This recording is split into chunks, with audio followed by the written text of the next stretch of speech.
கர்நாடக அணைகளிலிருந்து நீர் திறப்பு என்ற அன்னை செய்தியை நாம் பார்க்கிறோம். கபினி அணையிலிருந்து நீர் திறக்கப்பட்டிருக்கக்கூடியதை நாம் அன்னை செய்திகளாக பார்க்கக்கூடிய நிலையில் 10,000 கன அடி வீதமாக நீர் திறக்கப்பட்டிருக்கிறது. வினாடிக்கு 10,000 கன அடி நீர் திறக்கப்பட்டிருப்பதை அன்னை செய்தியாக பார்க்கிறோம். விவரங்களை செய்தியாளர் மதியழகன் வழங்க நாம் கேட்கலாம். மதியழகன், கர்நாடக அணைகளிலிருந்து தற்போது நீரானது திறக்கப்பட்டிருக்கு, மேலும் விவரங்கள். அண்டை மாநிலமான கேரளாவின் வயநாடு பகுதியில் பெய்து வரும் தொடர் கனமழை காரணமாக கர்நாடகாவினுடைய மைசூர் மாவட்டத்தில் இருக்கக்கூடிய ஹெச்டி கோட்டை தாலுகாவில் உள்ள பீச்சனஹள்ளி அருகே அமைந்துள்ள கபினி நீர்த்தேக்கம் அந்த நிரம்பும் நிலையை எட்டி இருக்கிறது. நீர்த்தேக்கத்தினுடைய பாதுகாப்பு மற்றும் நீர்வரத்து அதிகரிப்பை கருத்தில் கொண்டு கபினி அணையிலிருந்து 10,000 கன அடி நீர் திறந்துவிடப்பட்டிருக்கிறது.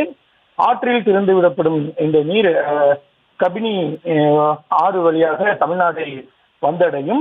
மேலும் வயநாடு படுகையில் மழை தொடர்வதன் காரணமாக கபினி நீர்த்தேக்கத்திற்கு வரும் நீர்வரத்து கணிசமாக அதிகரித்திருக்கிறது. இதன் காரணமாக கபினி அணையிலிருந்து திறந்துவிடப்படும் நீரின் அளவை படிப்படியாக மேலும் அதிகரிக்க அதிகாரிகள் திட்டமிட்டிருக்கிறார்கள்.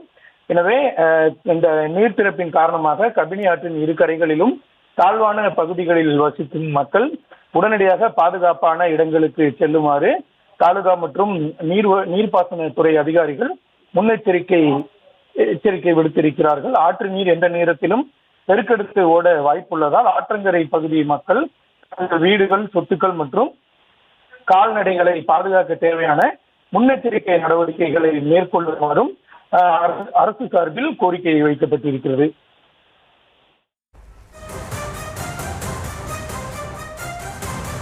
தற்போதைய விவரங்களுக்கு நன்றி மதியழகன்.